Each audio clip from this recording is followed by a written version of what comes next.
So this distributes coolant to all your yeah, machines. So basically, yeah. So here's the water pressure coming in, right? So basically this turns on the incoming water pressure, right? We have two, from here it goes into a manifold where it can go one of two places. One place is down here where you can fill up a bucket, right? If you need to, but we don't really need to do that very often anymore, other than like if we're filling up the sol. So like, as just an example here, if I wanted to fill up, let's just say 5 gallons in the links here, I would crack this valve, I would crack this valve. That obviously has to be open. That's the main water pressure coming in.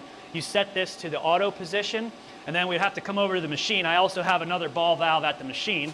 This just goes right into the coolant sump. And then basically I would set this in manual mode here. This is just a basic Amazon timer that I bought, a garden hose timer. And then give it a second here, it'll start kicking. So I just set it for 2 minutes. Okay, and then this is dosing the coolant. Yes, this is mixing the coolant, and then this there's a gauge on here that tells you from 1 to 10% bricks is what this one does. So what always happens is, like, I'm in the middle of programming something, I'm in the middle of setting something up, whatever.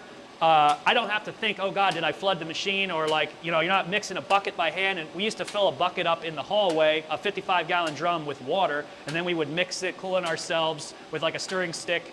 And then I have a little like pond pump in the bottom that would pump the coolant back into the machine. Yeah. And then we had to wheel that thing around. It's just like this big, bulky 500-pound drum on a dolly. We'd wheel it to the machines. We'd fill each machine up. And then like you'd plug it into electric and be like, all right, I'm going to stand here and watch this. And then it's like, oh, I'm just going to go check an email real quick. The next thing you know, you're deep into it. And then you overflowed 40 gallons onto the floor. And coolant's not cheap. No.